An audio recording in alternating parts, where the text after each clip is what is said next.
There I was, 48 years old, sitting in my office overlooking the azure waters of the Pacific, weighing whether I should accept the offer I received from my company.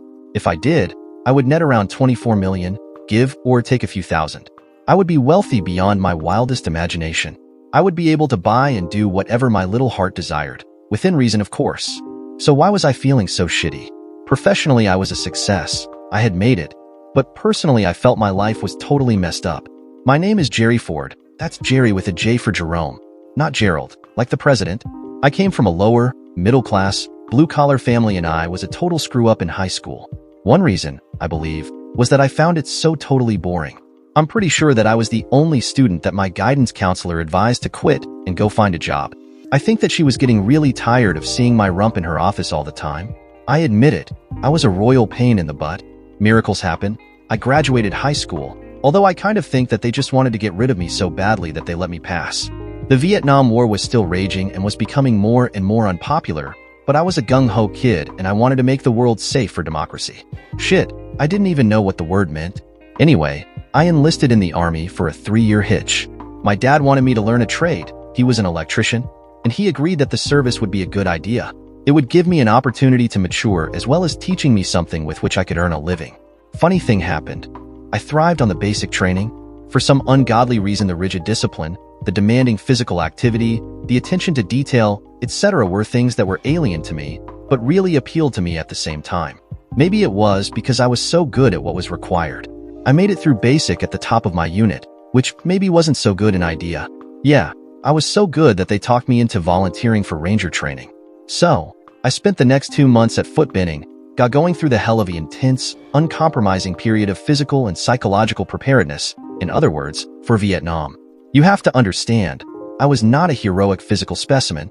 I was just shy of 6 foot and weighed about 170. I keep in good shape primarily by swimming laps, and I weigh only about 5 pounds more at the present. But they honed my body and gave me the skills necessary to survive.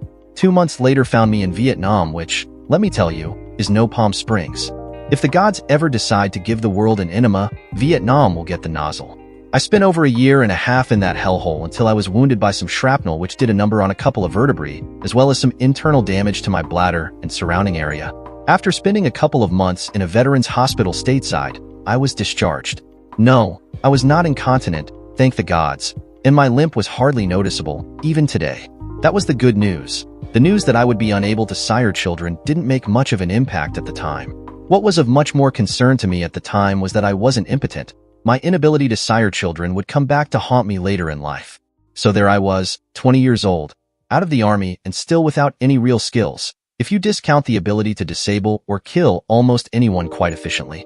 I was living at home, not quite sure of what to do with myself.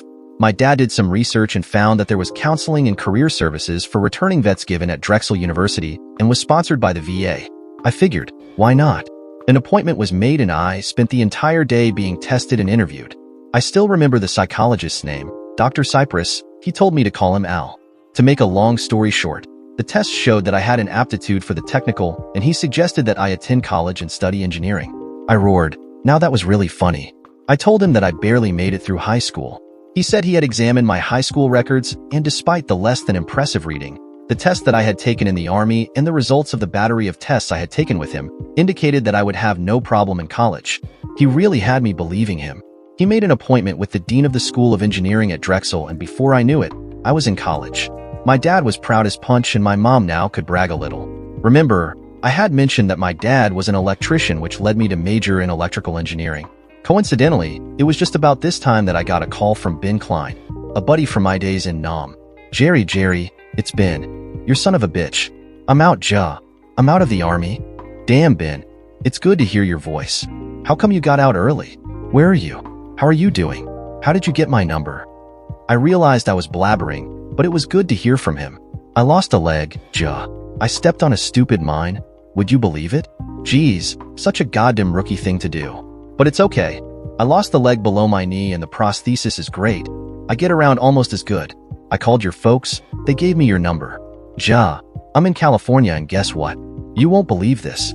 I've been admitted to Caltech. I'm gonna be studying architecture. I'm gonna achieve my dream, I'm gonna be an architect. I roared with laughter. Ben may sound like a gangster, but he was probably the smartest guy in the outfit, including the brass. I knew he had the ability, and I knew that he wanted to be an architect since he was a kid. Ben, that's absolutely great. I'm really happy for you. I guess my folks told you what I'm doing? Yeah, that blew my mind. Hey, Ja, how about that? Guys like us becoming professionals. You an engineer and me an architect. Can you believe it? And he erupted in laughter along with me. We chatted for another half hour and ended the call, promising to keep in touch. I sat for a while, just shaking my head, digesting what Ben had told me. Life is strange, I concluded. I didn't like the idea of commuting to school from home, and since I now had the GI Bill, a small medical pension from the Army, and the money my folks had saved from what I sent home each month, I was able to afford a studio apartment close to school. I'm exaggerating, eh? Little when I call it an apartment. It was basically one room which contained my bed, a couple of easy chairs, an old sofa, and a closet kitchen. Oh yeah, a bathroom in which I was just able to turn around. But for me it was okay. I had a study area there for my desk and a used computer, and I devoted as much time as I could to the books. I knew that this was it for me. I would either make this work or my future would be really bleak. I didn't need a car. I could easily walk to class and take the streetcar to visit my folks. The first 2 years went quickly, and I was amazed to discover that I didn't flunk out after the midterm exams. In fact, I did rather well. I was deadly serious about accomplishing my goal to become an engineer, a professional. So I hit the books hard, which, of course, left little time for any kind of social life. I had made some casual friends in some of my classes, and we would get together occasionally for a beer or pizza or both. One Friday, one of the guys, Carl, mentioned that there was going to be a get-together at a sorority over at Penn, which was only a few blocks away, and he talked me into going with him. I figured, why not? It was the weekend, and I was pretty well caught up. That evening changed my life. I met Kimberly. Geez, Kimberly. Who names a girl Kimberly? It's got to be the main line. She looked like a rich bitch, with the stylish jeans, top, and 2 cute little diamond earrings. My contempt showed, I guess. I know, it was totally unfair, but don't forget my background. She sensed it when our eyes met, and she flushed. I turned away quickly and went to get a beer. We spoke of marriage. We felt it was inevitable. My fear was how she would view my sterility, my inability to father children. From something that I had always considered rather inconsequential, this now became very worrisome for me. My fears were allayed not long after our first discussion about our future. Jerry? There was a question in Kim's voice. I have to tell you something before we get too much further into our relationship. Her voice faltered. There's nothing in this world I want more than to be your wife and spend the rest of my life with. You know that I love you. And she looked at me with trepidation in her eyes. I don't want children, Jerry, she blurted out. Please, Jerry, don't hate me. I know who I am, and I know that I wouldn't make a good mother. I have given this a lot of thought, and I really don't want children. Her eyes glistened with unshed tears. I'll understand if you want to break up, Ja. I really will. Wow, now wasn't that an interesting development? I took Kim in my arms and comforted her. Kim, if you don't want children, then I don't either, I reassured her. My sterility was now a non-issue. I could bury my worries. I didn't even have to bring it up. Little did I know. The thing that rather amused me at the time was how Kim was so cavalier about taking her birth control pills. Oh, she would remember most of the time, say 6 or 7 days, but then she would just forget and skip a day or two. The fact that she never got into trouble just reinforced her contention that skipping a day or two really made no difference. I knew that this could be dangerous, but in our case it, of course, made no difference. Jerry? Kim said to me one afternoon, a question in her tone. I think it's time for you to meet my parents. I've told them all about you, and they want to meet you. Oh, I muttered to myself. I should have expected this. I saw no way out, but I just knew that this meeting wasn't going to go well. They would take one look at me and know that this schmuck wasn't good enough for their only child. Geez, I started feeling sick to my stomach, but I also knew that there was no way out of this. The meeting was slated to take place on Sunday, 2 days hence. I was stuck. This was going to happen. I had done a little research on Kim's family. They were on the social register and very well known in the best circles. Bernard Van Horn owned one of the largest construction firms in Essie, Pennsylvania, and had a net worth of hundreds of millions. Catherine Van Horn, his wife, was descended from the lodges of Boston. They go back to colonial days. I was going to look like the proverbial pair of brown shoes at a black tie affair. I had no choice. I would have to endure. Daddy sent the car into the city for us. A black Lincoln Town car, naturally, only the best for the little princess. Yeah, I wasn't happy and my attitude was shitty. Kim could tell, but she just smiled and told me not to worry. Like that really reassured me. It didn't take too long, and the car pulled into a long driveway that curved into a landing area in front of the house. It was a large, gray stone 2-story colonial. I could see a 4-car garage off to one side. The grounds were immaculate, maintained, I was sure, by a crew of landscapers. Kim pulled me from the car and led me to the front door. Pulling me inside, she called out, "Mom, Dad, where are you?" As soon as her parents came into the large foyer, everything changed. Damn, they couldn't have been more gracious. They welcomed me as if I was a long-lost family member just rediscovered. They couldn't have been nicer. I have to admit that I was a bit flummoxed, certainly not expecting such a warm welcome, but as warm and cordial as Catherine Van Horn appeared, I could detect just a hint of caution in her manner. There was nothing overt, but I could sense a bit of coolness that she tried to hide. She did it well though, and was friendly and proper. Yeah, that's the word, proper. She was about 5 feet 5 inches, blonde, blue-eyed, and still built like a young girl, at least from what I could see, despite her years. I'm guessing she was in her mid-40s. Was this Kim in 20 years? If so, I could live with that. Now Bernie was another story. Yeah, he insisted that I call him Bernie. How incongruous. Here's this guy, around 50 years old I guess, tall, distinguished, worth a ton of money, and he's insisting that I call him Bernie. But that's the kind of guy Bernie was. I know, I heard the stories. He could be a shark if he thought he was being taken, and he could be vicious if provoked. But he could also be one of the warmest, kindest guys you could meet. For some odd reason, he took an immediate liking to me. He was fascinated by my background, my schoolwork, and my major. I still remember his last words as we left that day. "Jerry, I'm impressed with you. Continue doing well with your studies. You know that I can always use a good engineer." And with that he laughed and slapped me on the back. "Kim, you gotta keep her. Make sure that he doesn't get away." I had a grin on my face, just like Dopey, the 7th dwarf. "See, I told you not to worry. They loved you." Kim smiled and snuggled into me in the back seat of the car, taking us back into the city. I gave a huge sigh of relief and thanked the stars that was over. But a recurring thought came into my head. Now it was Kim's turn. She would have to meet my folks. I smiled slightly as I compared my mom and dad's small, South Philly row house with the estate I had just visited. Geez, talk about contrast. Well, I knew that my folks would take Kim into their hearts. That's the way they were. I just hoped that Kim would understand that there was rich and there was not so rich. It would be interesting. Actually, Kim's visit to meet my folks didn't go badly at all. I could see her eyes widen when she first took in my parents' little row house. Kim had never been exposed to how the working class lived, and this was a new experience for her. I have to admit she handled it well. It was only now and then that I was able to glimpse a strange expression in her eyes, a look that unsettled me just a bit. Was it contempt? Disdain? No, I knew Kim pretty well by then. She wouldn't look down on folks who were in a lower economic level. She and my mom seemed to bond well, and before I knew it they were in the little kitchen with Mom, giving her a recipe for my favorite pot roast. I had to stifle a laugh. I was not sure if Kim could boil water. My dad took this opportunity to guide me outdoors where we sat on the stoop. He turned to me, "Jerry, Kim seems like a really nice gal and she obviously adores you.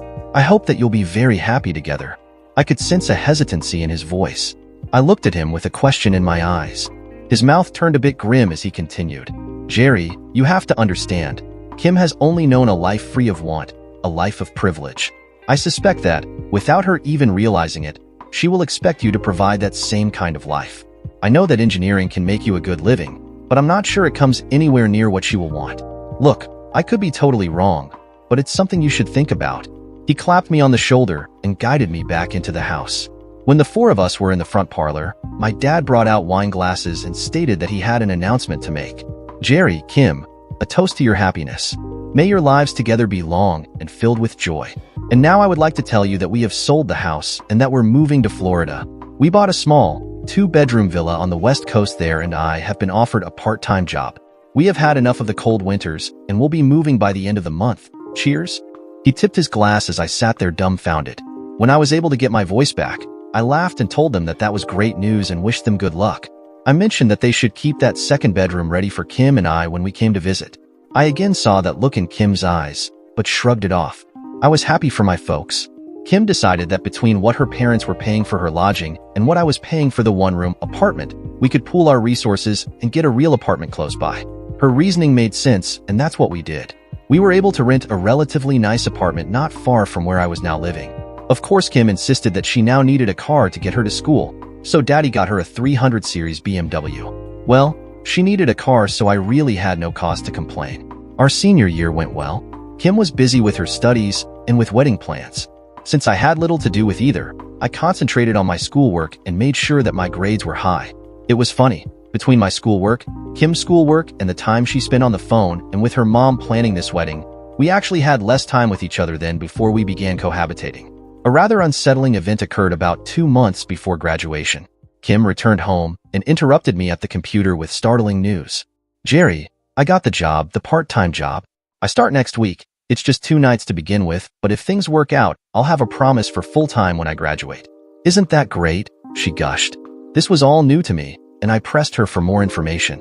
She informed me that it was with a large publishing house in Center City, and she would be a probationary assistant editor. After graduation, the probation period would end, and she would assume full-time duties in that position.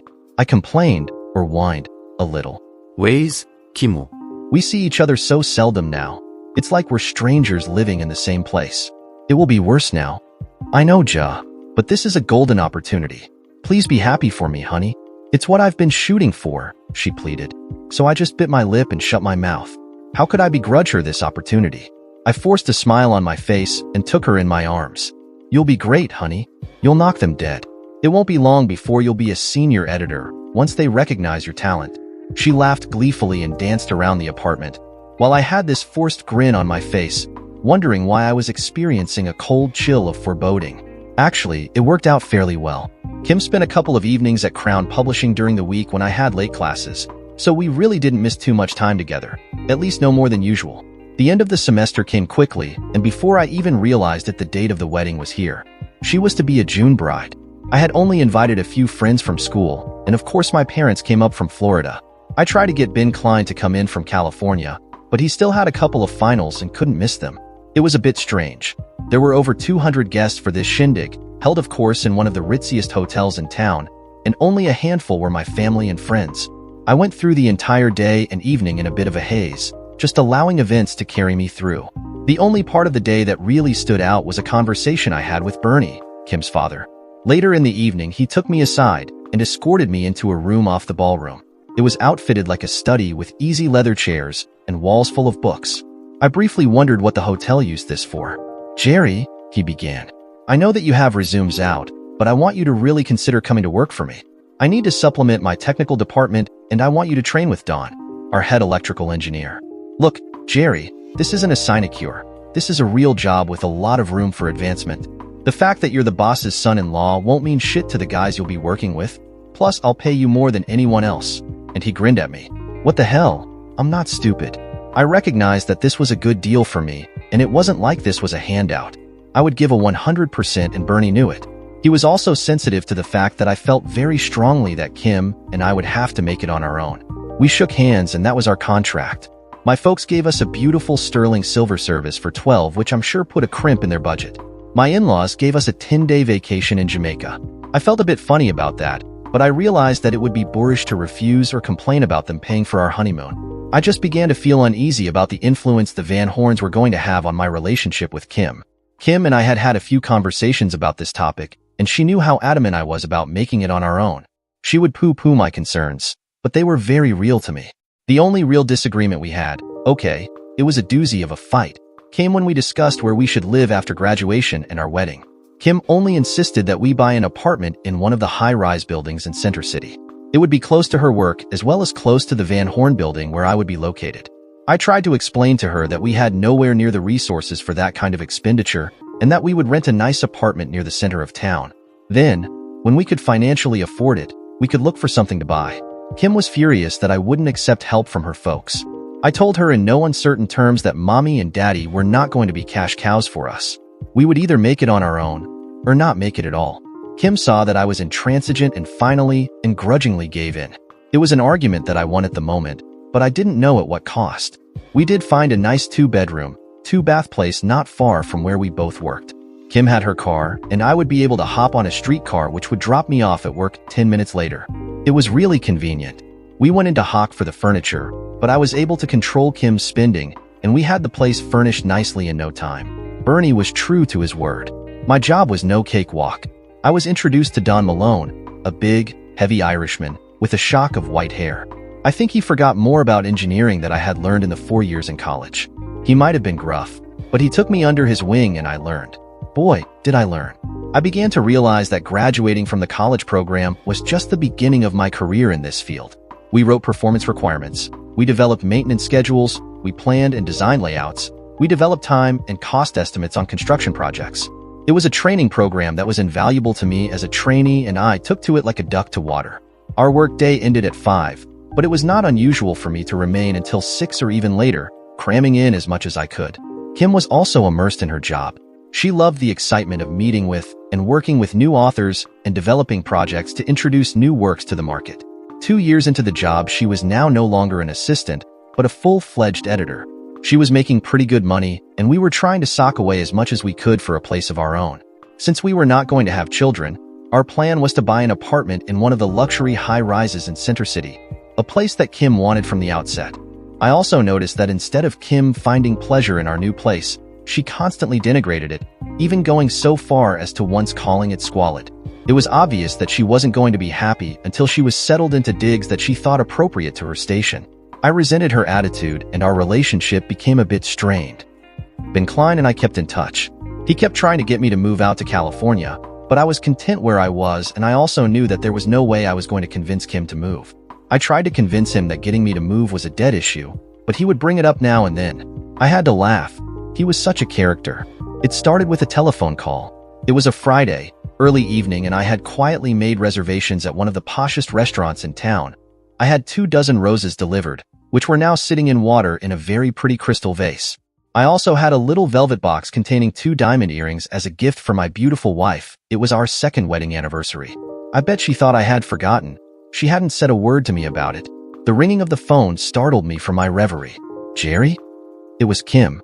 Honey, I'm really sorry, but it looks like I'm going to be late again tonight. We have a million things yet to do about the turnout of Paul's new novel, and I'm going to be here for at least another few hours. I'll grab something to eat and see you around 10 or so, she rushed. She didn't even give me time to reply before she hung up. I sat with the phone still in my hand, gazing at the roses on the sideboard. Did she even know that it was our anniversary? I wondered, was that job of hers more important to her? I thought back to the past year. We were both immersed in our jobs, I realized, and had not paid too much attention to the most important job we had. The job of keeping our marriage alive and well. It was almost as if we were friends sharing an apartment. In the last couple of months, Kim was almost always either at work or preoccupied with work. When they had begun work on the introduction of Paul Lavelle's new novel, that's all she could talk about. Her excitement was infectious, and I was happy for her. Although I got a little tired about hearing how wonderful Paul was. I had the occasion to meet him a couple of times and was not too impressed. Oh, he was a tall, good-looking guy, but I could sense a bit of arrogance in him. He seemed to think that me being an engineer was funny, for some reason. It was a reception at the Rittenhouse Hotel, about 3 or 4 months ago, that I was first introduced to him. Kim was dressed in a clinging black dress that showed no line of bra or even panties. I had not seen her dress that evening, but I was a bit uneasy about her being there with nothing on under that garment. We had no sooner walked in than she pulled me toward this guy with rather long, greasy hair and introduced me. Lavelle shook my hand, and I felt the pressure he was trying to exert. He was actually trying to cause me pain. I was startled, and at that point realized that here was a grade A schmuck. It only took a second or two for his face to pale as I crushed his fingers, and he pulled back quickly. "Hi, Kim," he almost sneered. "So this is the engineer." And he then laughed. My eyes flicked to Kim, and I saw her color and quickly look away. Had they had a previous conversation about me and my profession? I wondered. Did Kim find my profession a cause for amusement? The evening went downhill quickly from that moment. After that somewhat contentious introduction, I saw little of Kim. She seemed to be at Lavelle's side the whole evening. His eyes would meet mine occasionally, and he would then wrap his arm around Kim's waist possessively, almost daring me to object. It's funny though. A week or so later, she stopped talking about the project and was almost totally mum about Lavelle. When I brought him up in conversation, Kim would wave her hand dismissively and change the subject. I thought it a bit strange. I now began to get a funny feeling in my gut. My face flushed as I realized what I was beginning to suspect.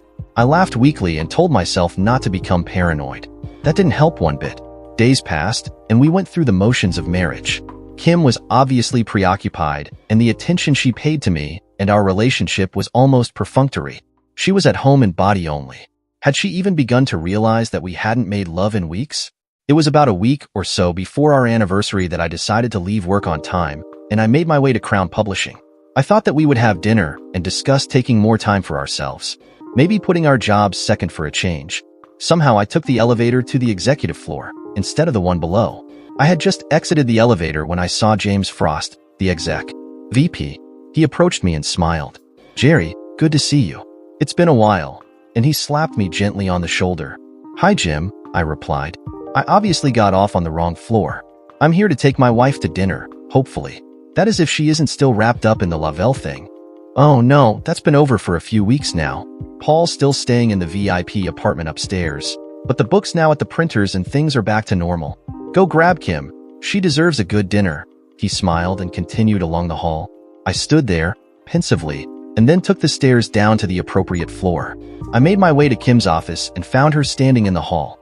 She saw me and I saw a startled expression come to her eyes.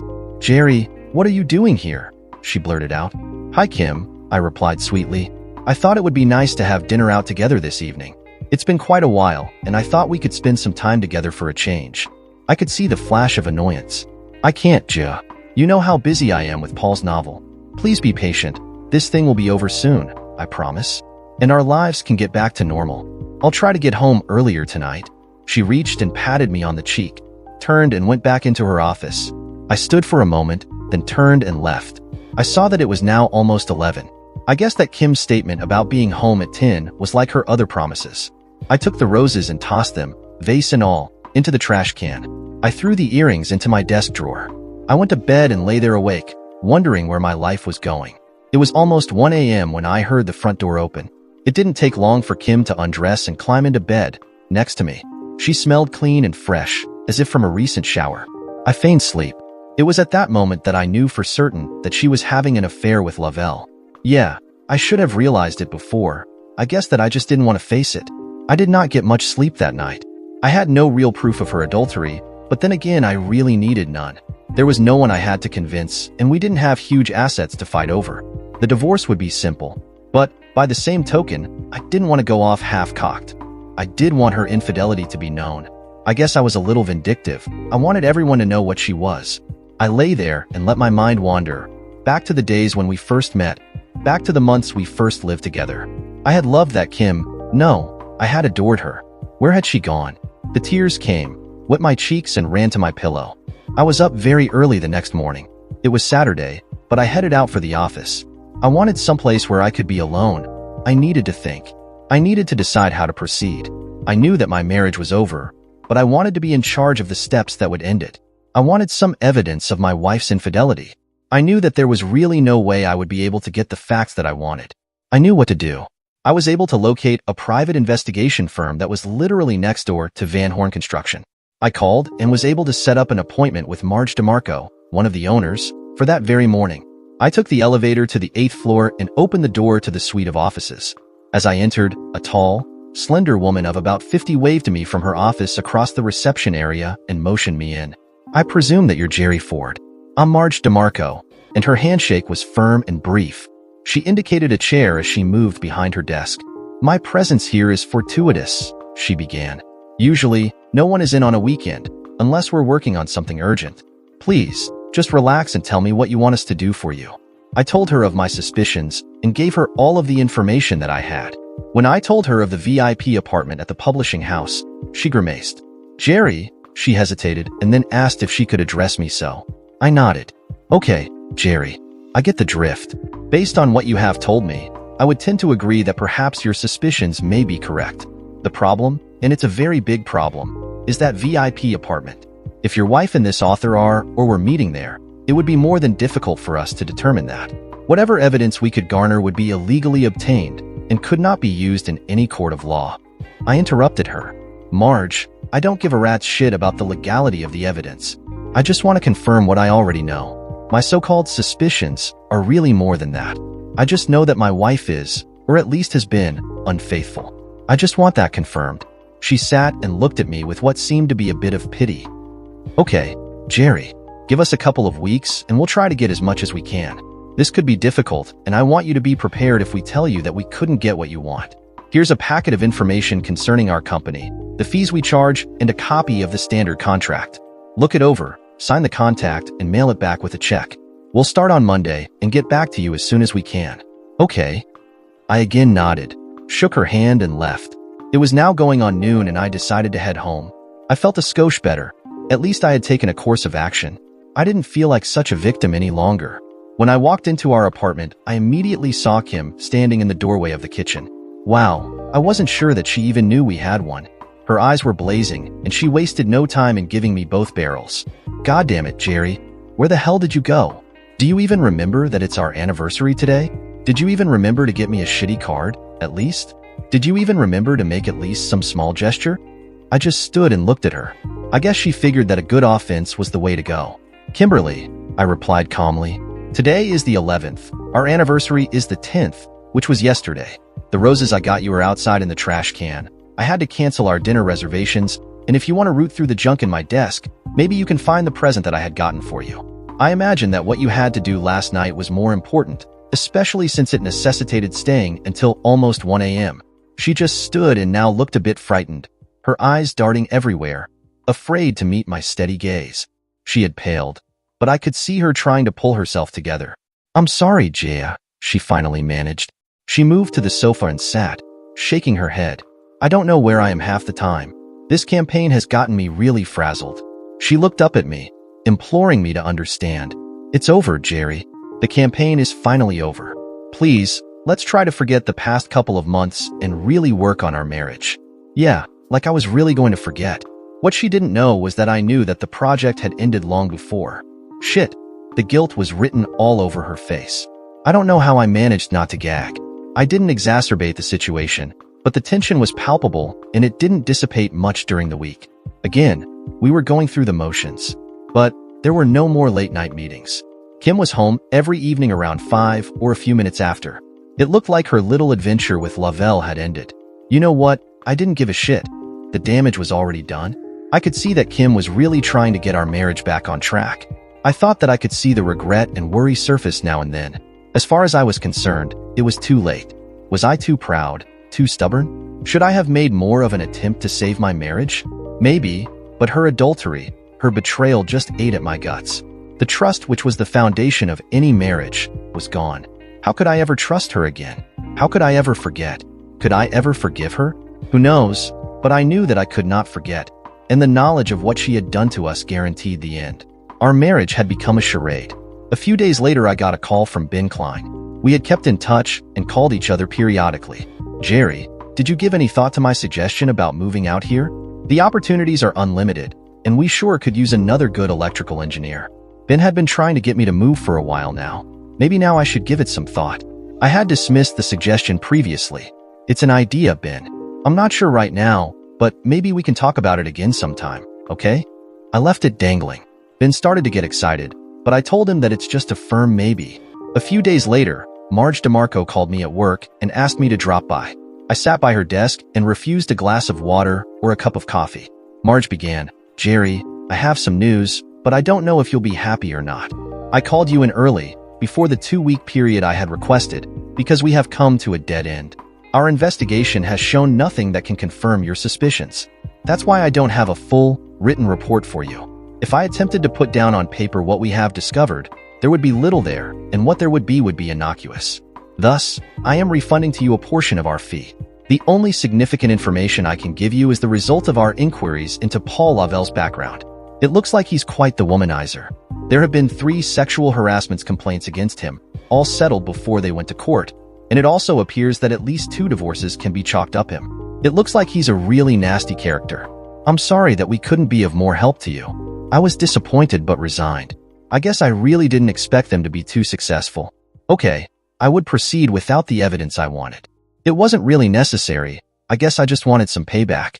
I called John Kramer, an attorney I knew slightly, and was told that he was out of town, but would be returning in about 10 days. I made an appointment to see him.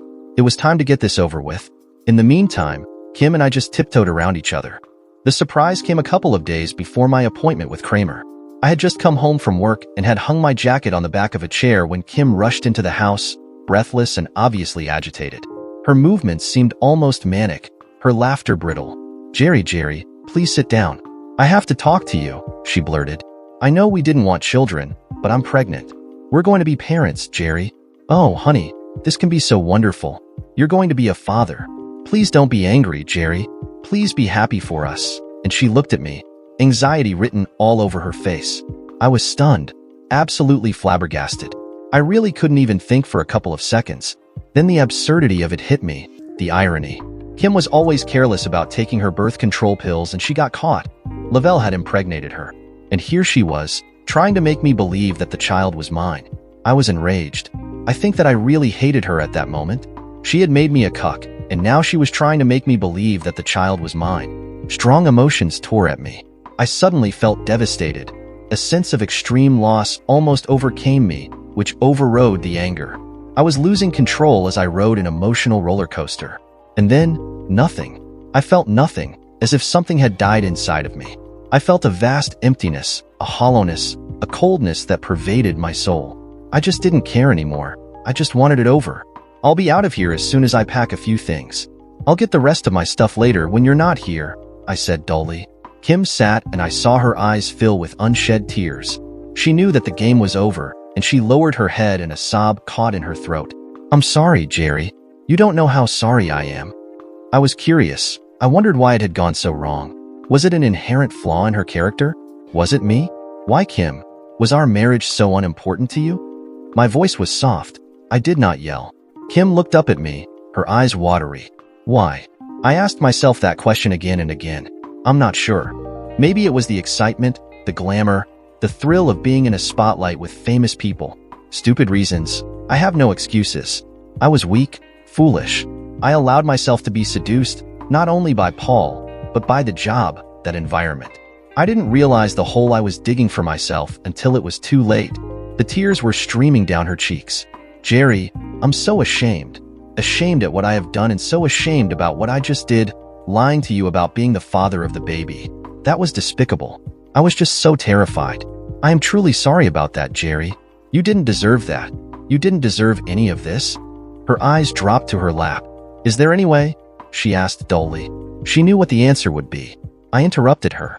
No, I replied, emotionless. I have an appointment with John Kramer. I suggest you get a lawyer. We'll split what we have. The divorce should go through without any problems. I rose, went into the bedroom, and packed a bag. Walking to the door, I saw that Kim was still sitting there, her head down, sobbing softly. I left. One of the hardest things I've ever had to do was to confront Bernie Van Horn and tell him that I was divorcing his daughter and handing in my resignation. God damn it, Jerry. Why? Why? At least tell me why. Haven't I treated you well? You're like a son to me. Why are you doing this? Bernie had tears in his eyes, and I had to swallow a lump in my throat. Bernie, please. I managed to get out. I can't give you the details. I really can't. But I am sure Kim will explain everything to you. She left me with little choice, Bernie.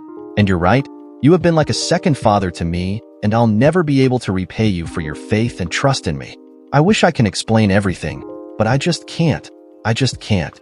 I felt myself losing control again and I stopped, unable to continue. I just couldn't tell him that his daughter had been unfaithful and was carrying someone else's child.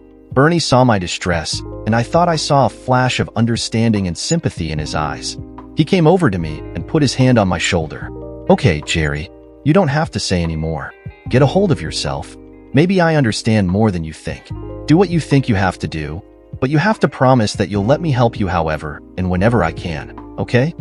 I nodded, rose, and left his office.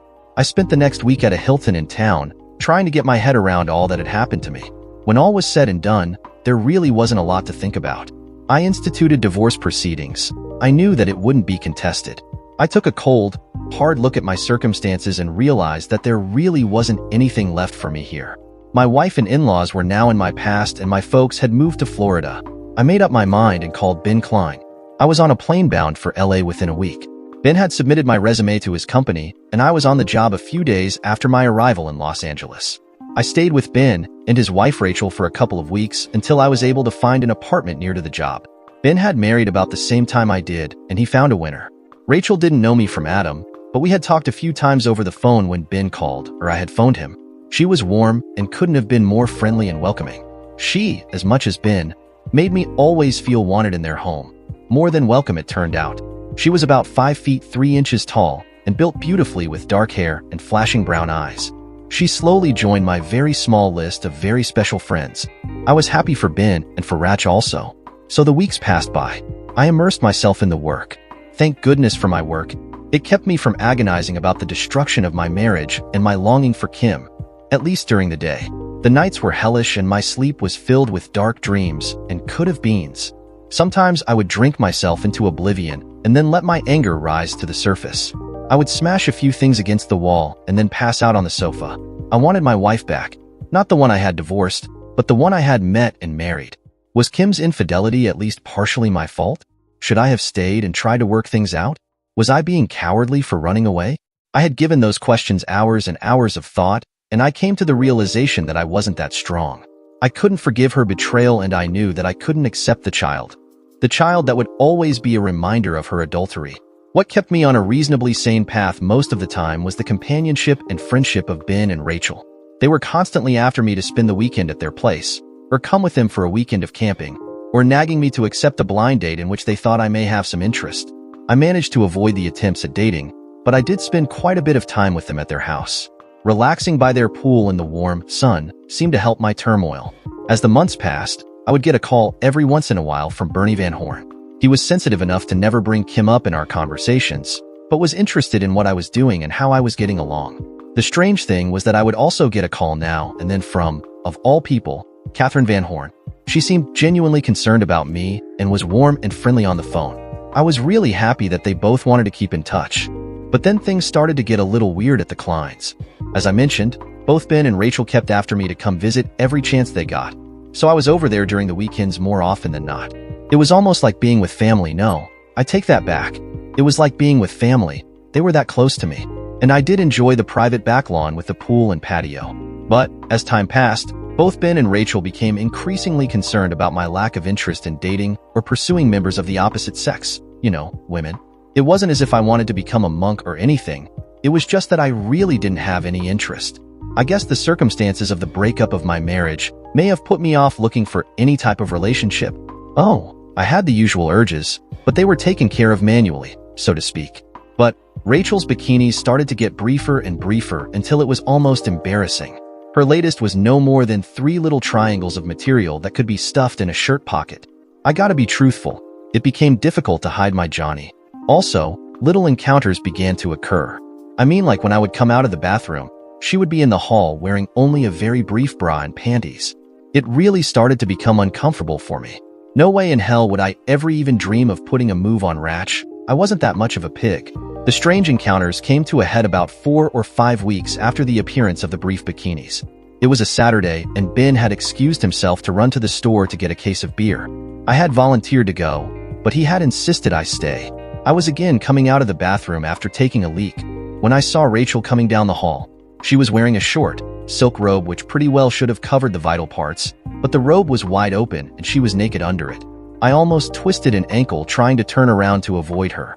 She came up to me, took me by the hand and commanded, "Come with me, Jerry. We need to talk." "Rach," I stammered. "Please, tie that robe, please. Ben will be home soon. I don't want him getting wrong ideas." I realized that I was babbling, but she was leading me down the hall and out of the house to the patio. "Don't worry about Ben, Jerry. He'll be back when I call, and tell him to be back. In the meantime, we need to have a conversation," she said calmly while sitting in a chair across from me, her robe totally open. "Jerry," she snapped. "Enough. Stop feeling sorry for yourself. You're not the only guy in the world that got crapped on, and you won't be the last. You can't avoid women the rest of your life, and you can't get too friendly with your fist, if you know what I mean," and she colored slightly at that remark. I sat there, red-faced, almost panicking. Ben would kill me, and I would let him. I just didn't know how to get out of this quagmire. Rachel then stood and let the robe fall to her feet. She then moved to me and took my hand. I sat paralyzed, almost afraid to even breath. "Don't worry, Jerry. You're a dear friend, and I am not going to screw you. Ben and I just thought that this kind of shocking encounter would stir you out of your depression and lethargy." She then turned and put her robe back on and closed and tied it this time. She sat again and looked at me calmly. "Okay, Jerry, now it's your turn to say something." I hope that I didn't shock you too much, and I hope you know that we did this out of love and affection for you." She now seemed a bit concerned and unsure of herself. "Holy shit, Ratch," I muttered. "That's kind of extreme, to say the least. What's Ben going to think of this?" I worried. Rachel smiled. "Don't worry, Jabin knows exactly what I intended to do, and he agreed. He thought it may work too. Jerry, Ben trusts you with his life, and he feels the same about me. Don't worry about what Ben feels. I want you to examine your feelings and recognize that you have to get back in the game." Well, I guess it worked, at least to some degree. Ben returned to the house a little later, and all he could do is grin and titter. I think that he could barely control himself from breaking into a honest-to-God belly laugh. His good humor and glee at my embarrassment got rid of my guilt. Almost in self-defense, I began accepting blind dates from the Kleins, and, surprisingly, quite a few of the gals were nice and I enjoyed myself. I also know that these were just dates and weren't going to go anywhere. I also knew the reason for that. Shit, I still loved Kim. I missed her terribly. How do you stop loving someone? I knew that it was over. I knew that we would never again be together, but it still hurt, and it hurt to the core of my being. That was my hang-up. That was the obstacle I had to overcome in order to get my life on track again. I had to bury the horror of the last months with Kim. I had to bury my love for her. I had to forget and move on. And for the first time since I left, I began to do just that. Oh, the love and hurt were still there. I just had sublimated them. I made the attempt to drive them deep into my subconscious, and as time passed I became more and more successful. It wasn't long before it just became a dull, achy memory with which I was able to cope. I also knew that in order to get back into the game, I had to open myself to opportunities. I couldn't just rely on Ben and Rachel for blind dates. Eventually, they were going to run out of women to whom I could be introduced. I joined a local health club and started working out. I signed up for a cooking class at the community college. If nothing else, it would improve my pathetic cooking skills. I even went so far as to consider joining a library group, but nah, I told myself not to get too carried away. Anyway, Ben and Ratch were happy that I was back in the game. So I plugged along, kept busy working, going out on an occasional date, settling into a rut of my own making.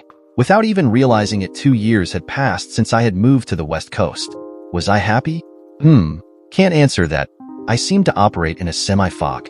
I went through the motions, and I'm sure that everyone saw a guy that seemed normal, but I knew I was screwed up. Shit, 2 years and I still hurt. Not overtly, but deep down, and I knew that the pain would never go away. Then my world changed again. It was on a Thursday evening when I received a call from my mom.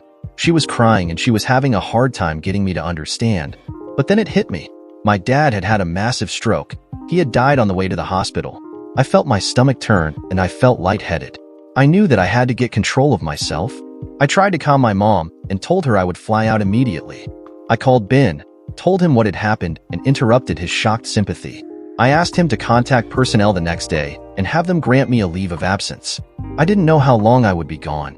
I packed a couple of bags, called the airport, and was on a plane for Tampa a few hours later. We landed early the next morning, and I managed to get a rental car fairly quickly at the airport. The sun was just up, and it looked like it was going to be a hot, muggy day. It wasn't too long before I was at the house. There was a note on the front door addressed to me. It was from Mrs. Simmons, the next-door neighbor. She had written her phone number requesting me to call as soon as I arrived. I took the note, unlocked the door, and found the house empty. I immediately phoned the number still in my hand. "Mrs. Simmons? This is Jerry Ford. I just got your note." She interrupted quickly.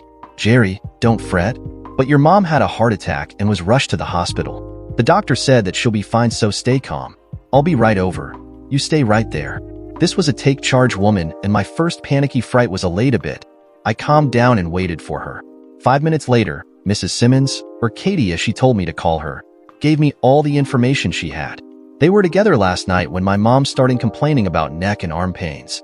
Being no fool, Katie immediately called 911, and when they arrived, they quickly whisked Mom to the ER. She was examined, given an EKG, and had her heart catheterized by an interventional cardiologist who was on call. Blockages had been discovered, and she was scheduled for cardiac bypass surgery later in the week. I immediately started for the door when Katie stopped me. She turned me around and spoke calmly and forcibly. "Jerry, just wait for me. Give me 15 minutes to get cleaned up again and dressed, and I'll go with you instead of giving you directions to the hospital." I stopped and sagged a bit. She put her arms around me and patted me on the back. "Don't worry, Jerry. Your mom's going to be okay. They do this kind of thing all of the time down here. She's only 56 and she's got plenty of good years left. She's still a young woman. Thanks, Katie. I appreciate the support. I'll wait for you here. I really am grateful for all that you've done. You're a good friend. And then I gently extracted myself from her embrace. Thank goodness my mom had close friends. We got to the hospital not long after, and I had my first opportunity to see my mom and speak with her. She was still in shock at my dad's death. She just didn't care about getting well or having the surgery. I had to do my damned best to convince her to have the surgery. I had to remind her that she now was all that I had, and she had to do her best to be here for me. I appealed to her sense as a mother, and I guess it worked. She agreed to the surgery. She was operated on about 5 days later and came through well. 5 days after the surgery, she was home recuperating. I was amazed. I thought that she would be hospitalized for weeks and bedridden for weeks more. Little did I know. A week after surgery, we were taking short walks in the neighborhood. During Mom's stay in the hospital, I made all of the arrangements for Dad's funeral. He was buried in a suburban cemetery with friends and neighbors attending. There was a sizable crowd. He was well liked. I also noted that most of the people there were in their 60s at least, and were shocked at Dad's untimely death. He had just turned 60 himself. I insisted that Mom not attend. She was still weak from surgery and still in hospital. I promised her that we would visit Dad's grave as soon as she felt she could. During my days there, I was able to give quite a bit of thought to my immediate future.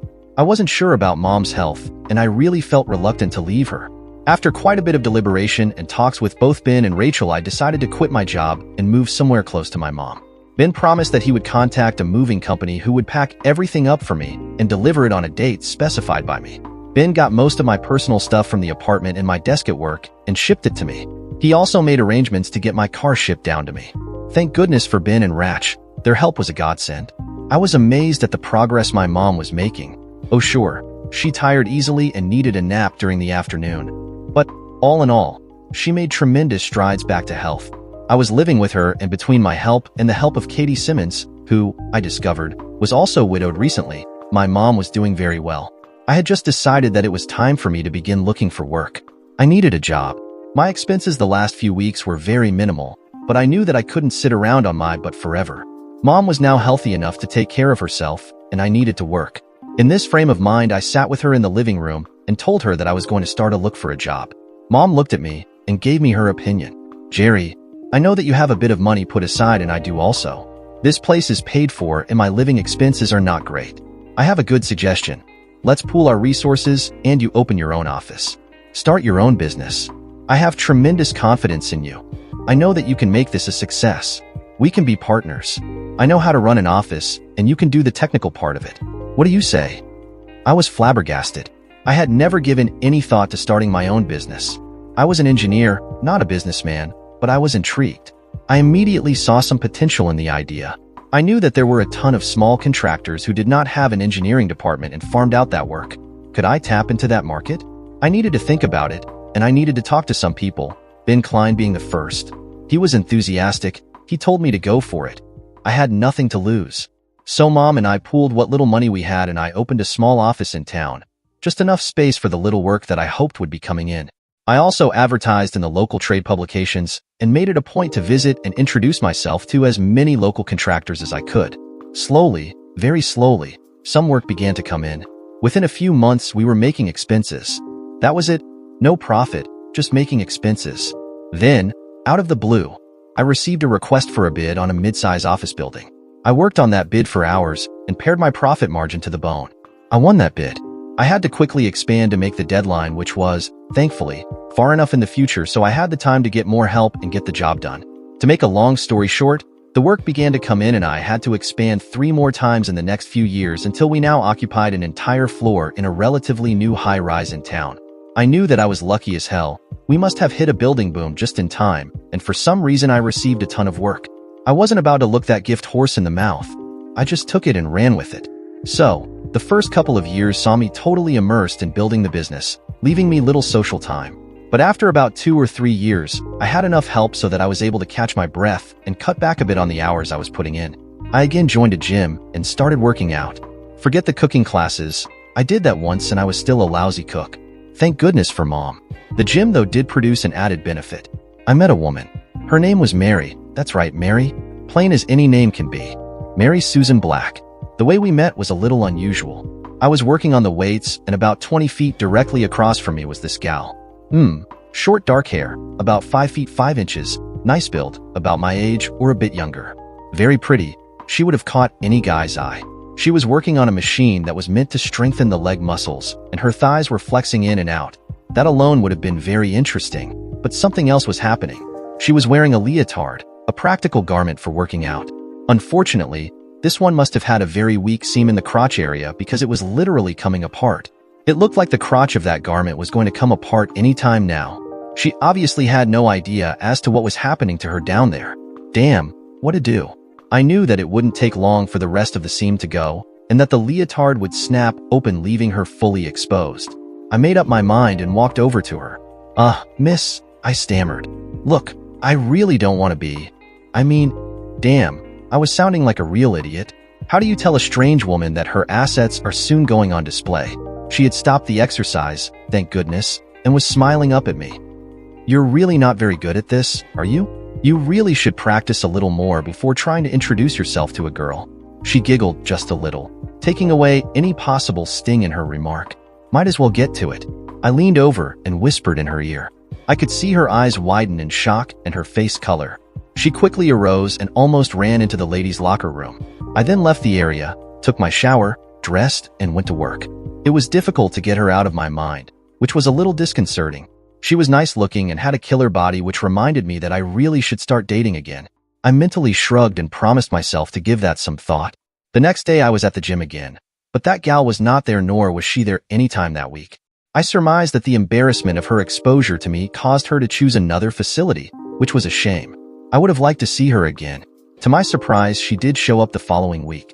I didn't notice her at first. She wasn't in my area, but as I was finishing up, I saw her approach me. "Hi," she said faintly. "My name is Mary Black, and I would like to thank you for warning me in time. It would have been terribly embarrassing for me." I smiled broadly. "You're very welcome, and I have been practicing. As a reward, would you have lunch with me today? By the way, my name is Jerry Ford," and I extended my hand. Mary smiled a bit and shook my hand.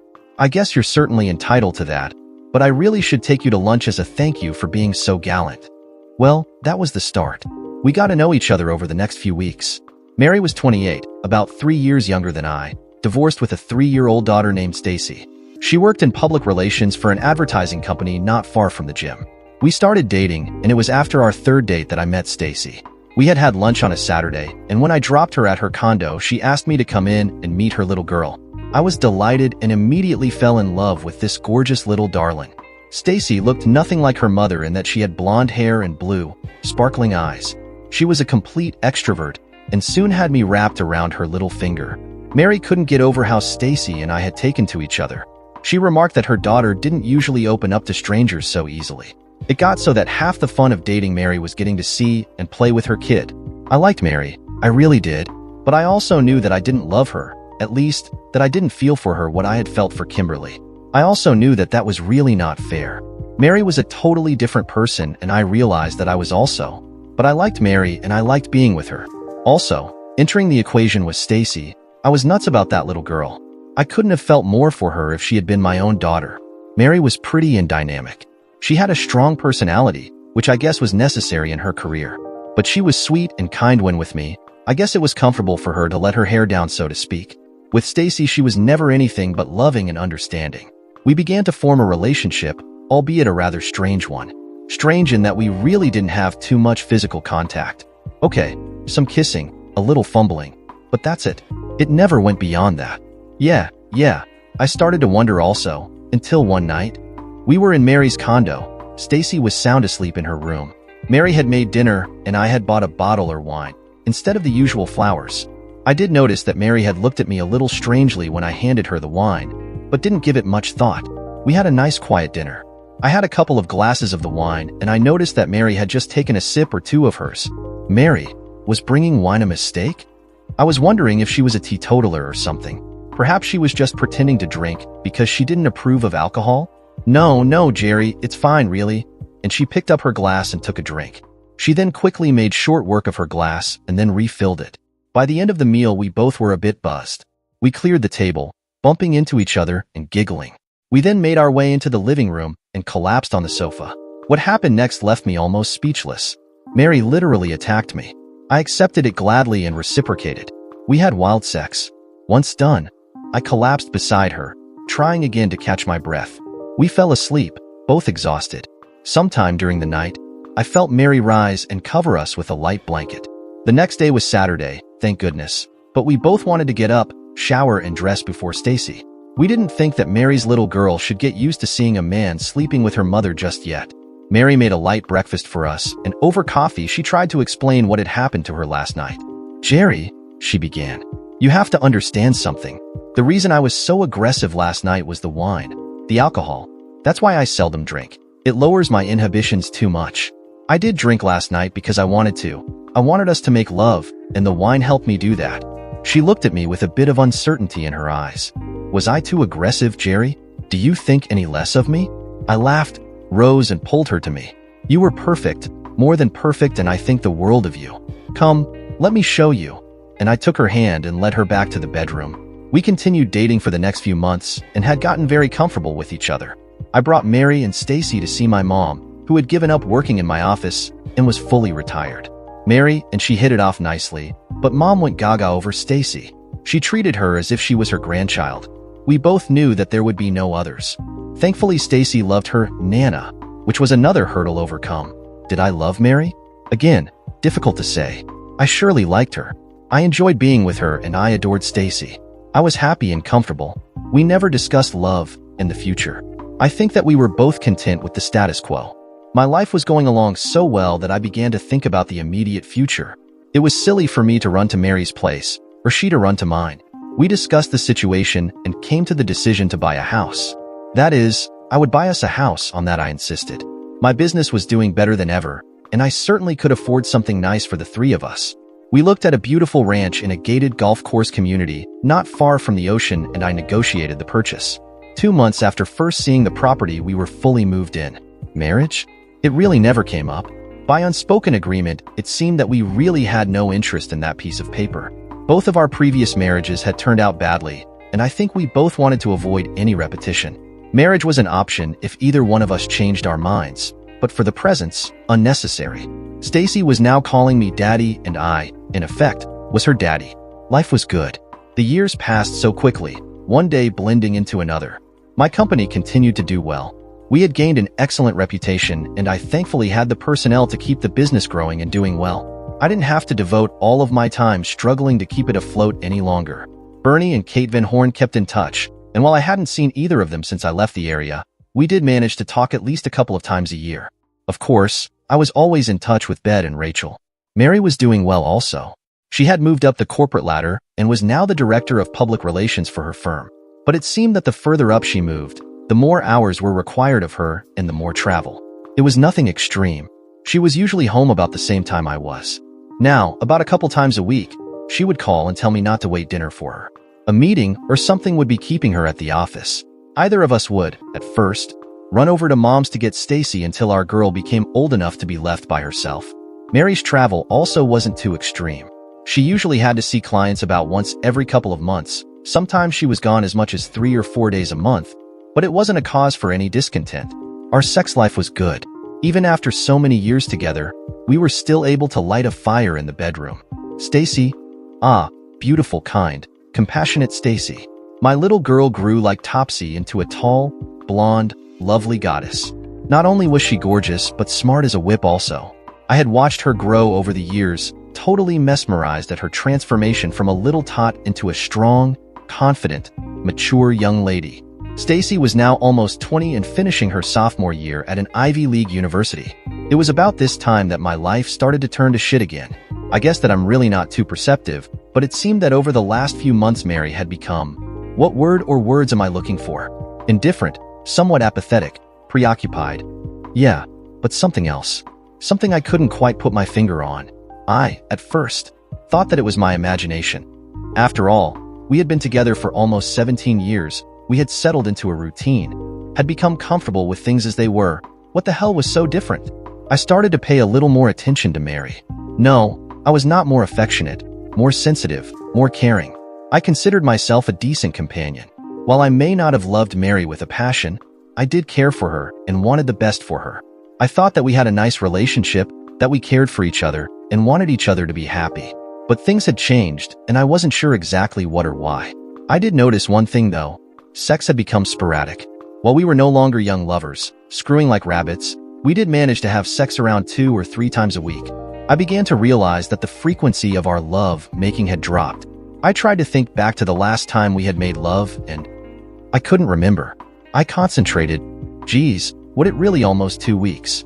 I remembered making a couple of attempts, but was kindly rebuffed with, "I'm tired, honey," or "I have my period."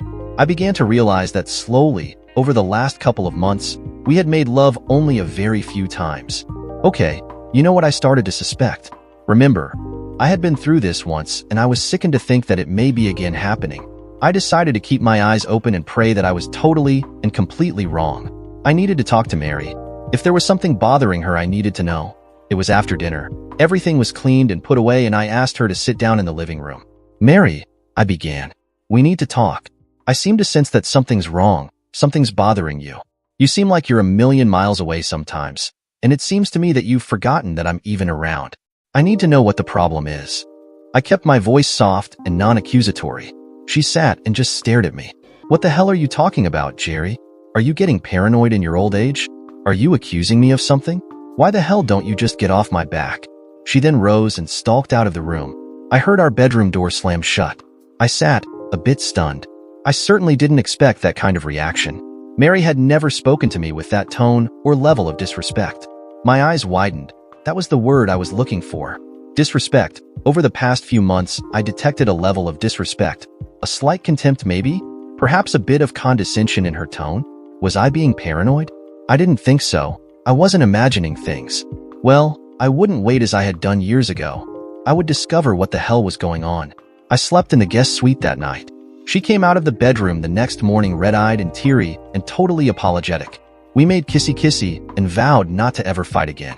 Yeah. I was conciliatory and sensitive as hell.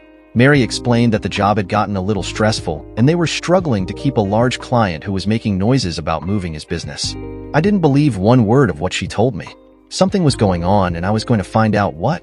It wasn't unusual for Mary to work late a night or two during the week, and it wasn't terribly unusual for her to have to travel somewhere where she would stay a couple of nights. These trips were usually infrequent except for the last couple of months. Yeah, I was putting things together. Maybe I was adding 2 and 2 and getting 5, but I wanted to either allay my suspicions or confirm them. I wanted to know, one way or the other. Here we go again, I thought. I checked with some contacts and got the name of a reputable and discreet private investigation agency. I made an appointment and spoke with one of the owners. I explained what I needed, and he understood. I'm sure that he heard the same story 1,000 times. I gave him what information he requested as well as a pretty hefty check. Let them take care of it. My relationship with Mary over the next few weeks was a little strained. We both recognized that a line had been crossed, and we were careful around each other. No squabbling, no anger or even disagreements, but we were both a bit wary. Our routine didn't change. She didn't suddenly stop all travel or late nights. Things went along as they had been, more or less. I just bided my time, waiting for the information I needed, whatever it would be. I knew in my heart what the report would contain, and I was right. Being right didn't make me feel wonderful. In fact, I felt like shit. They gave me chapter and verse. No explicit pictures, but shots of her meeting a guy at restaurants, kissing, holding hands, going into hotels, and leaving a few hours later. I also discovered that she met him when away on her trips. His name was Howard Branch, 48 years old, divorced a few years ago, 6 feet 3 inches tall, medium build, blonde hair, blue eyes. I was hurt and disappointed, but I was a little surprised that I wasn't devastated as I had been the first time around with my first wife. That though didn't make me feel any better. While I may not have loved Mary passionately, I was happy with her and I thought that she was also content. I was obviously wrong. I had spent some time in reflection. Was it me? Was there something about me that invited this kind of thing? I knew that infidelity was not a rare thing, but for this to smack me in the face twice in as many relationships was a bit too much. I know. I asked myself if I had it in me to work this out with Mary. I knew what the answer would be. I just couldn't. I guess that I'm just not strong enough, not man enough. I could forgive a lot, but the pain, the humiliation of this kind of thing was something too much for me to handle. I guess that I never learned to share when in kindergarten. I spoke with my attorney. I thought that since Mary and I never really formalized our relationship legally, separating would be a snap. He soon let me know that despite the fact that we didn't marry formally, we, in effect, did live together as man and wife for quite a while. He also let me know that if this went to the courts, it could be a very sticky legal mess. He suggested that I speak with Mary and see if we couldn't come to some sort of mutual agreement. It would save both of us a lot of grief. It was on the following Friday. We had just finished a pizza for dinner, and were sitting in the living room with the TV on. Neither of us were watching it. "How long have you been screwing him?" I asked softly. Mary looked up, startled, and paled visibly. I saw her eyes fill with tears, which she blinked away rapidly. I could see her gather herself together. I'm sorry, Jerry. "I had hoped that you wouldn't find out." Her eyes filled again, and the tears started to run over her cheeks. "How long, Mary?" "I know his name, Howard Branch. Do you love him?" I knew that this was hurting her. I didn't care. She had lowered her head, and the tears continued.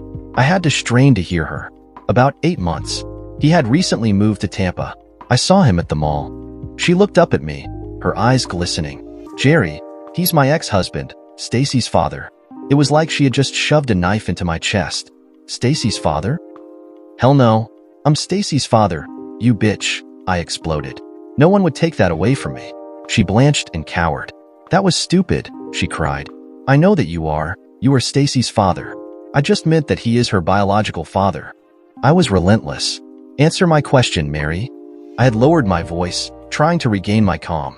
"Do you love him? Do you love him?" "I don't know," she wailed. "I just don't know. I don't know why I started up with him again. I knew it was a mistake. I knew that I would be sorry. I couldn't stop, Jerry. I couldn't say no to him. It was like it was when we first met and married. I knew he wasn't good for me, but I couldn't keep away from him." She was crying, gasping, trying to catch her breath. Her nose was running. She looked a mess. I rose and got her some tissues. I felt deflated, wrung out. Damn, I also felt sorry for her.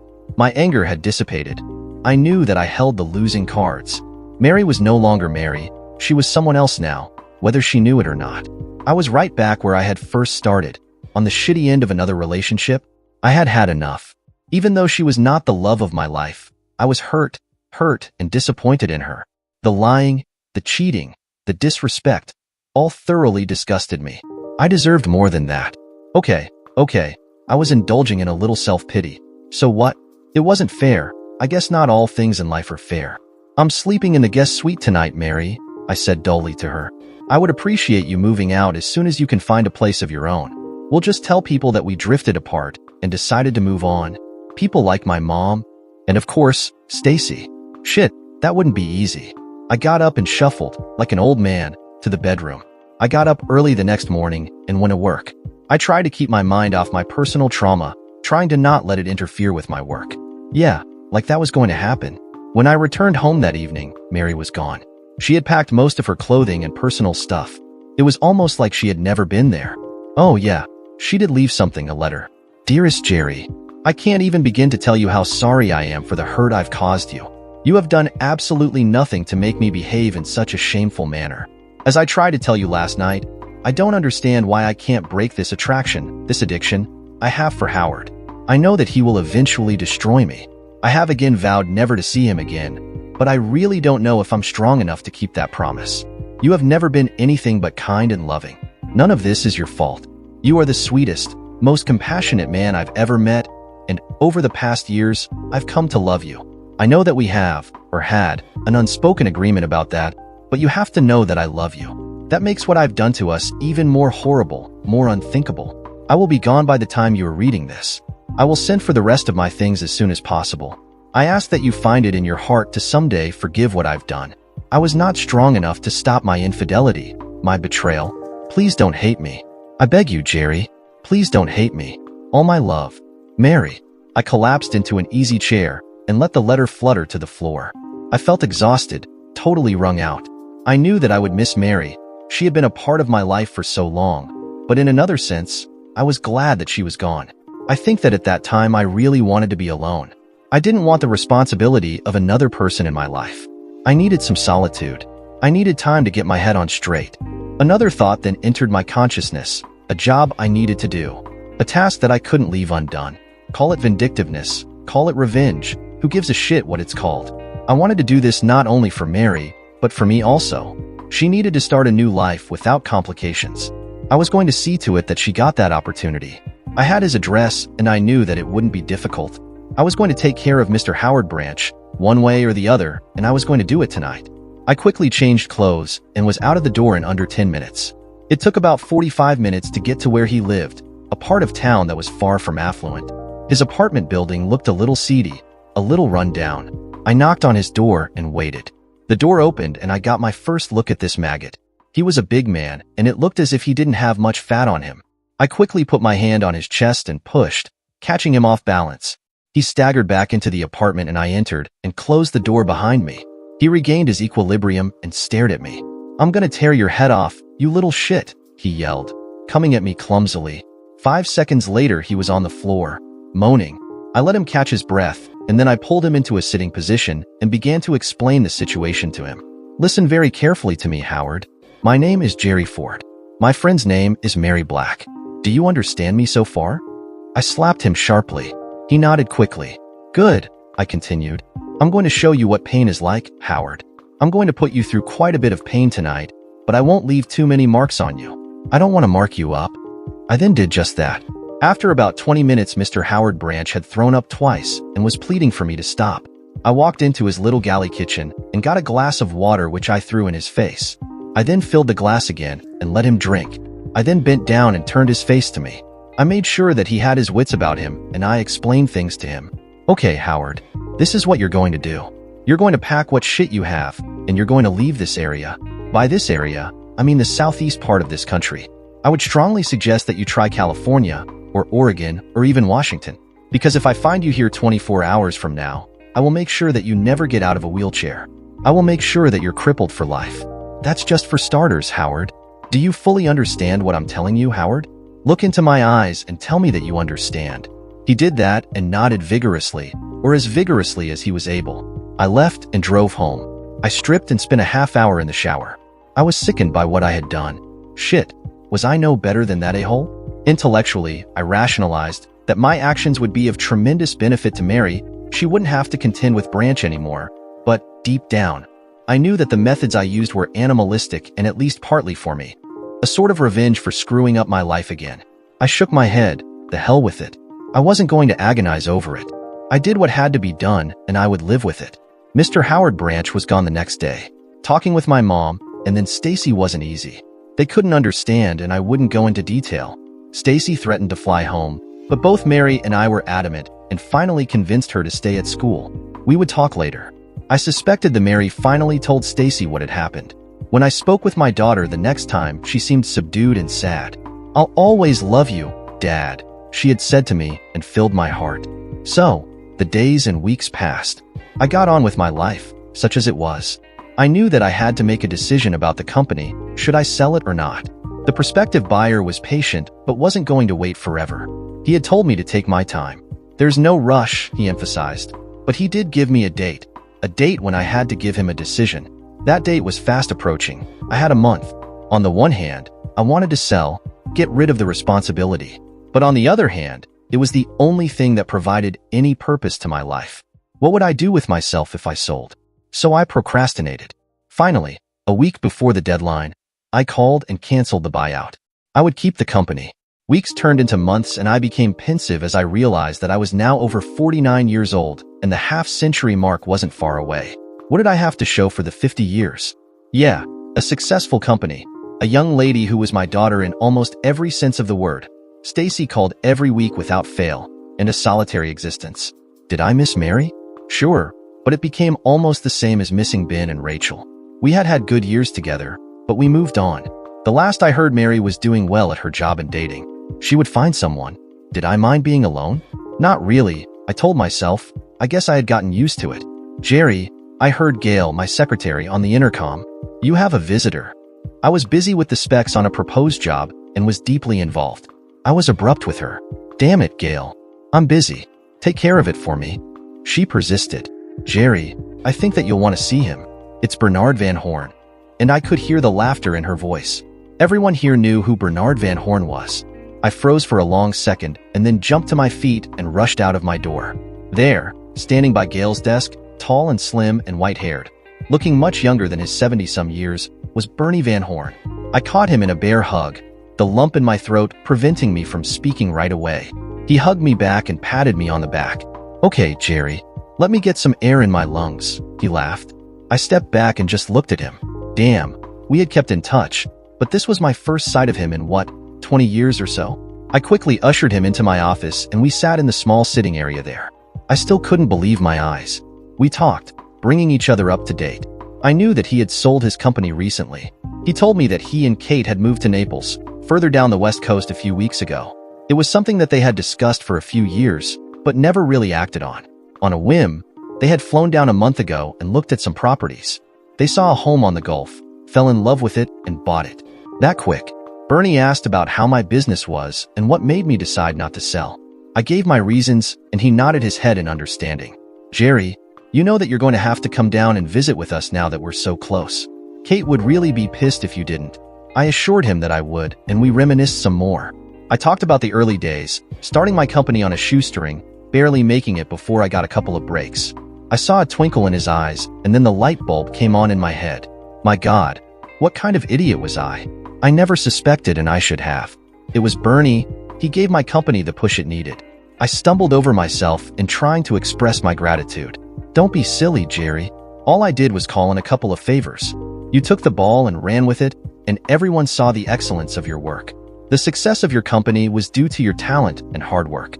"I really did very little," he said dismissively. There was a lull in our conversation, and I saw him gazing at me expectantly. I knew what he was waiting for, and it was time. Anyway, I really wanted to know. I was more than curious, but also afraid.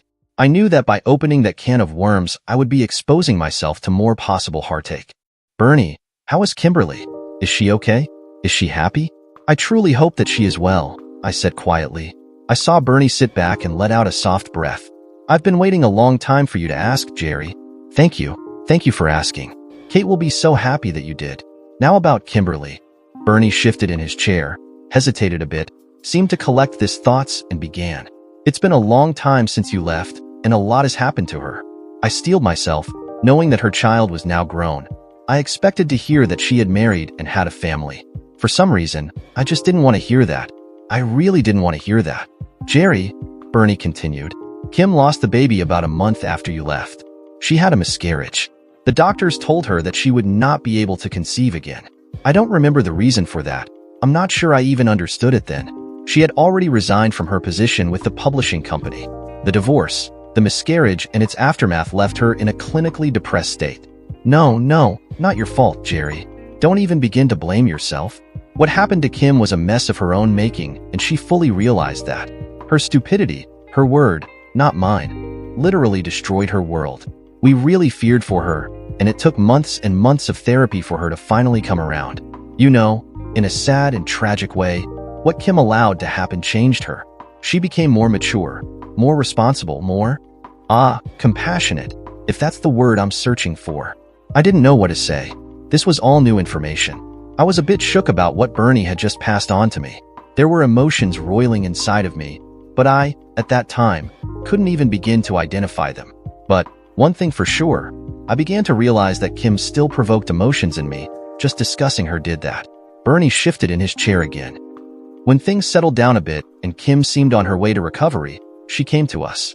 She told us that she wanted to go back to school and study medicine. Damn, we were stunned and thought that this was another facet of her depression.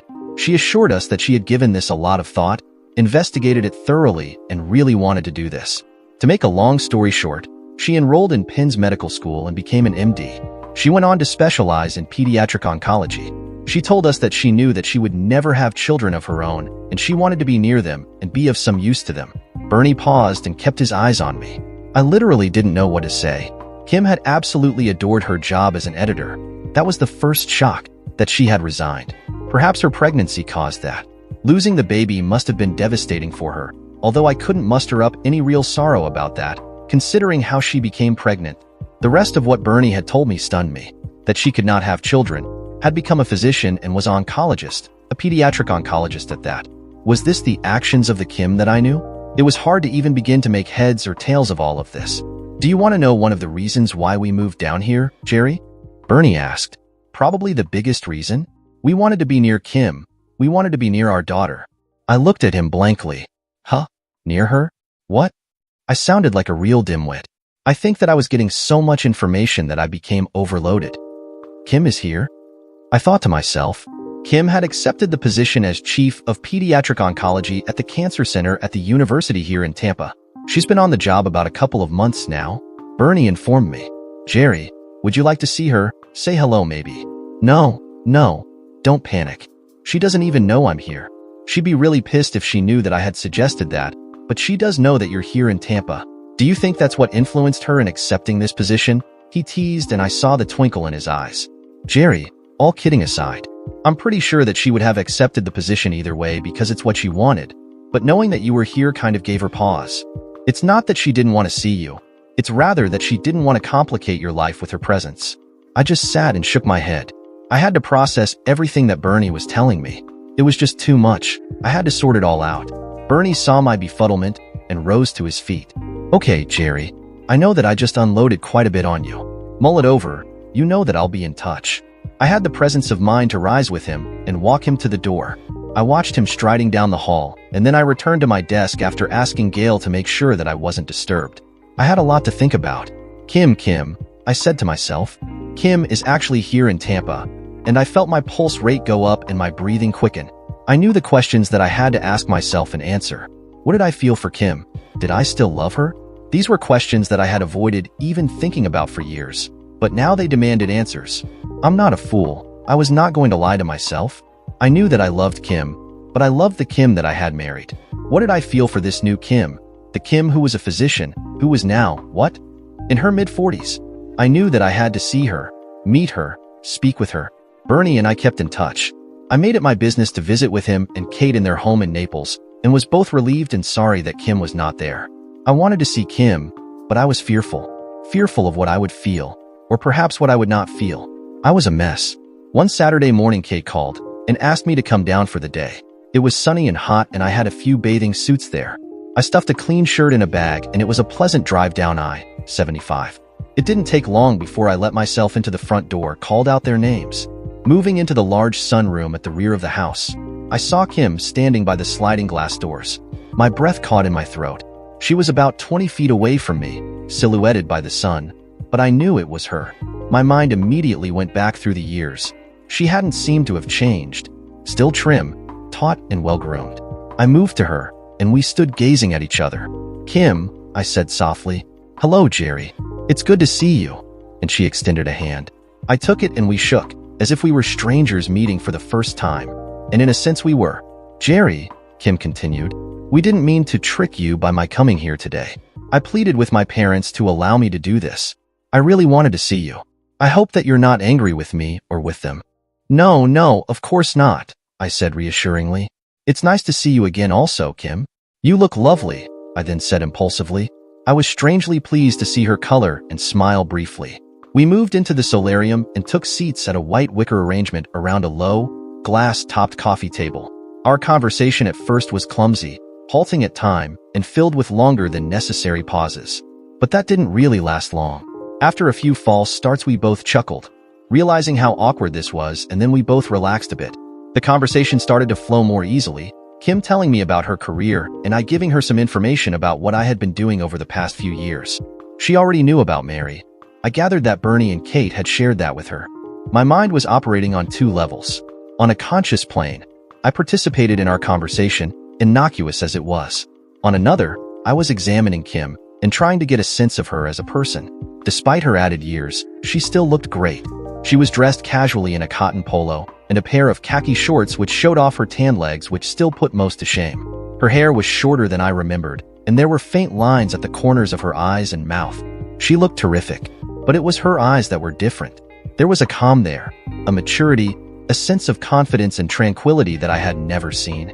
This was a self-assured, highly skilled professional, comfortable in her own skin. This was not the Kim I had courted and married, nor was it the Kim that I had divorced and left. This was a whole, new woman, and I realized that she was a woman that I wanted to get to know.